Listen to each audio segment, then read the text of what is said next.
The monitor on my desk was still displaying the quarterly projections when my access card blinked red and the door to the server room locked itself in front of me. Not a glitch. Not a system error. My badge had been deactivated while I was still standing in the hallway. I stood there for a moment, holding my coffee, looking at that little red light. 14 years.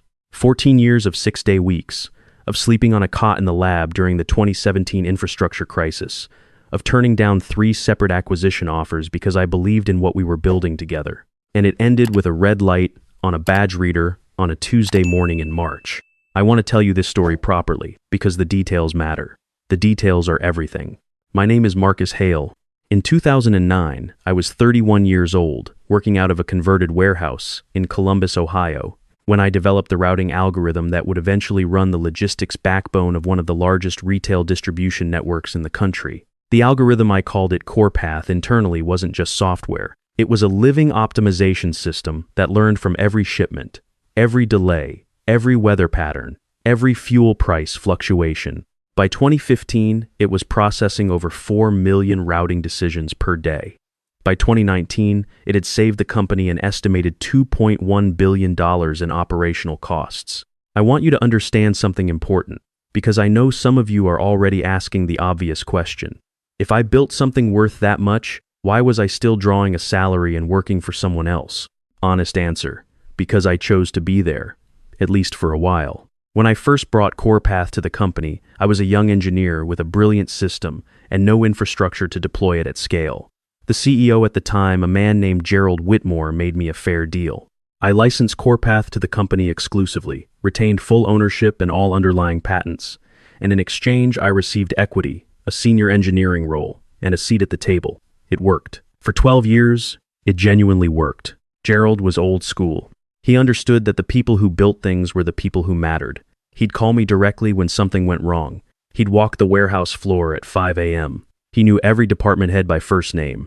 Then Gerald had a stroke in the spring of 2022, and his son took over. My new boss, if I'm being charitable, was a man who had confused the map for the territory his entire professional life. He had an MBA from a school his father's donations had helped fund. He had the vocabulary synergy, disruption, scalable frameworks, human capital optimization, but he had never once in his life looked at a server rack. Never stayed up until 3 a.m. debugging a routing conflict. Never watched a distribution center grind to a halt because of a cascading software failure. He was 34 years old and he had inherited a $2.7 billion company the way some people inherit a watch. For the first 8 months, I stayed out of his way. I did my job. CorePath kept running. The numbers kept climbing. I told myself it would be fine. It was not fine. He started with the reorganization. That's always how it starts. He brought in a consulting firm, 6 figures a month, and they produced a 400-page report that essentially recommended replacing experienced department heads with younger, cheaper managers who would be loyal to him rather than to Gerald's legacy. He called it refreshing the culture. The people who'd been there for a decade called it something else. Then he came for my team. He pulled me into a meeting in January, just the 2 of us, plus his new chief operating officer, a woman named Diane who had previously worked in cosmetics, retail, and he told me that CorePath needed to be modernized. He wanted to bring in an outside AI firm to rebuild the routing system from scratch. He used the phrase next generation paradigm 3 times in 20 minutes. He said CorePath was architecturally outdated. I asked him what specifically he found outdated. He said the interface wasn't intuitive. I asked him when he had last used the interface. There was a pause. Diane jumped in to talk about user experience benchmarks. I went back to my office and I pulled out the original licensing agreement I had signed with Gerald Whitmore in 2009. I read through section 14B, the way a person reads through something they wrote themselves and know by heart, because I did write it, and I did know it by heart. Then I called my attorney, a man named Robert Chen, who had been handling my intellectual property work for 11 years, and I told him to make sure our documentation was current and complete. Robert asked me if I was expecting trouble. I told him I was expecting exactly what was coming. What came arrived on a Thursday morning in March. I was called into the boardroom at 9 o'clock. There were 8 people in the room. My boss at the head of the table, Diane to his right, 3 board members I recognized, 2 attorneys I didn't recognize, and a man from their IT department who I knew had been quietly mapping CorePath's architecture for the past 6 weeks. I had noticed. I had said nothing. My boss opened a folder and slid a document across the table toward me.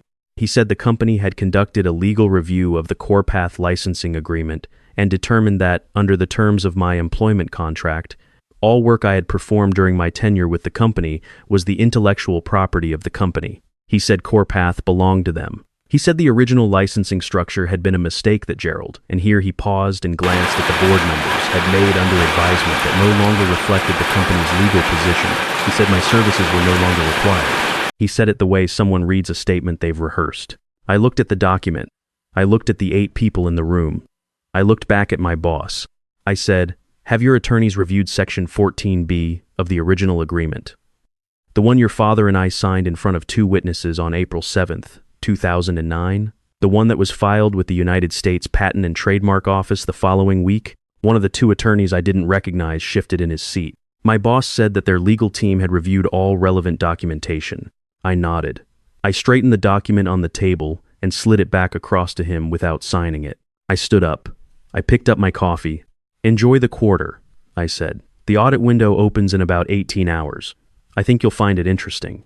I walked out. I want to be precise about the timeline here, because I've learned from watching how these stories get told that the sequence matters. It was 9:17 a.m. on a Thursday when I left that boardroom. At 9:41 a.m., I was sitting in my car in the parking garage, on the phone with Robert. I told him to proceed. Robert had been holding a certified letter for 3 weeks, drafted, notarized, ready to send, addressed to the company's legal department. The letter formally notified them that, pursuant to Section 14-B of the CorePath licensing agreement, the exclusive license was hereby revoked, effective at midnight that evening, due to the company's breach of the non-compete and non-claim provisions in paragraphs 7 through 11 of the original contract. The letter also referenced the Asset Protection Clause, a provision that had been added at Gerald's own suggestion in 2011 after a competitor had tried to poach me, which authorized me to file an immediate injunction against any attempt to reverse engineer, replicate, or continue unauthorized use of the CorePath system. Robert sent the letter at 9:44 a.m. I drove home. I made lunch. I called my daughter, who is 23 and works in renewable energy in Denver, and I told her I was going to be taking some time off. She said that sounded nice. I told her it was going to be a busy kind of time off. She knows me well enough to know what that means. At 11:30 that morning, I received a call from a number I didn't recognize.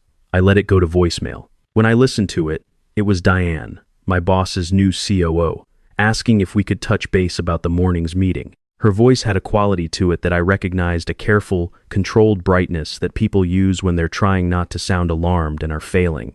I didn't call back. At 2:15 p.m., I received a text from a former colleague still inside the company, a network engineer named Paul, who had worked with me for 9 years. He said the legal department had received the certified letter and that there was, in his words, a situation developing on the 4th floor. I thanked him and told him to go home early if he could manage it. At 4:50 p.m., my boss called me directly. I want to describe this call because it's important. He opened by saying my name. Then he said the letter was aggressive and unnecessary and that he was sure we could work something out. He said the morning had been handled poorly and he took responsibility for the tone of the meeting.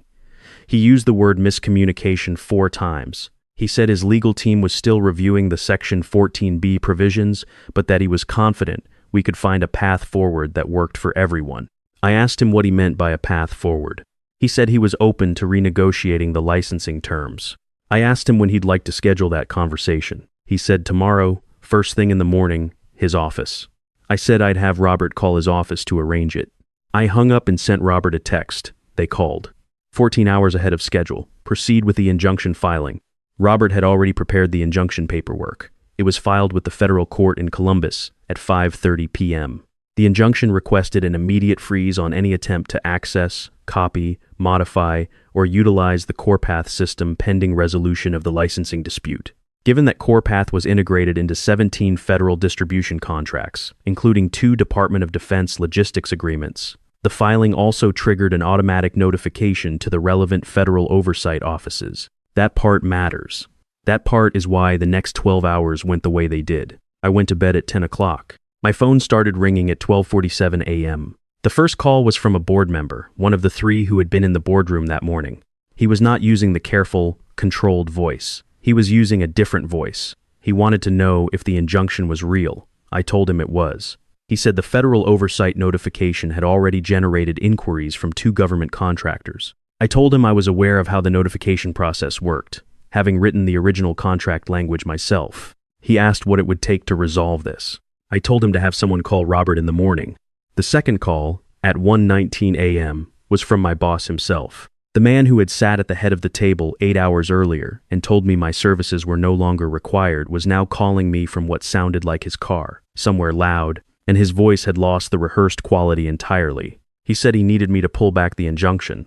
I told him the injunction was filed with a federal court and was no longer something I could simply pull back with a phone call.